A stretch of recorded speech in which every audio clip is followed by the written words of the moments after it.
درې تازه او مهم خبرونه د سلام په وړاندې کولو سره یو ځل بیا درته یو نوی ویډیو ته ښه راغلاست وایم.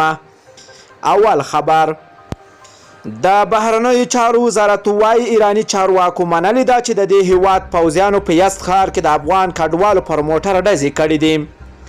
له یاد وزارت څخه په خپره شوې خبرپاڼه کې راغلي دي چې په هغه ناسته کې چې په ایران کې د افغان سفیر عبدالغفور لیوال او د یزد ښار چارواکو ترمنځ شوې، ایراني لوري منلې ده چې نظامیان پر دغه هیواد کې د افغان کډوالو پر موټر ډزې کړې دي، خو ډاډ یې ورکړی ده چې په دې پیښه کې لاس لرونکي کسان به عدلي او قضایي ادارو ته معرفي کړي.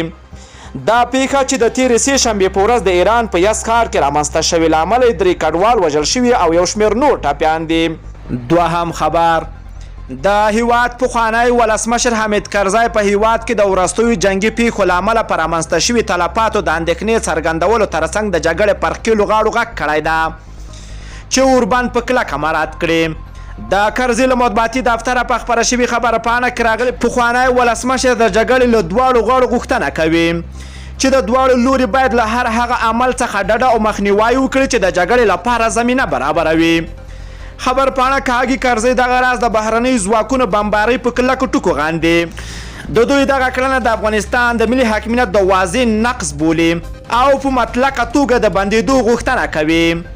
خبرپاڼه کې وړاندې راغلي چې پخوانی ولسمشر د یو آزاد او خپلواک افغانستان لپاره پر ټولو افغانانو غږ کوي چې په قوي اتحاد او اتفاق پر ملي ټغر راټول شي او د بین الافغاني مذاکراتو له لارې په هیواد کې د تلپاتې سولې د ټینګښت لپاره کوټلې او اغیزمن ګامونه پورته کړي.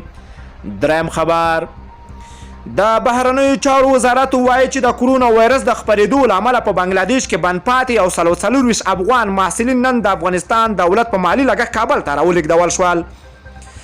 د خبرپاڼې له مخې د یادو محصلینو له ډلې څخه یو 11 نجونې وې او پاتې نور هلکان وو چې له شاوخوا 2 میاشتو راهیسې د کرونا وایرس د خپرېدو له ویرې په یاد هیواد کې بند پاتې وو. له ټولو دوستانو نه مننه کوم چې ویډیو یې راسره تر پایه ولیدله. که چیرته تاسو هم خواږه نظرونه لرئ نو حتما یې راسره په کمنټ کې شیر کولی سئ. که غواړئ له همداسې تازه او دقیقو معلوماتو خبر شئ د پښتو اپډیټ چینل حتما در سره سبسکرایب کولی شئ. نور مو په پاک رب سپارم. الله مو مل شه. ښه وخت درته غواړمه.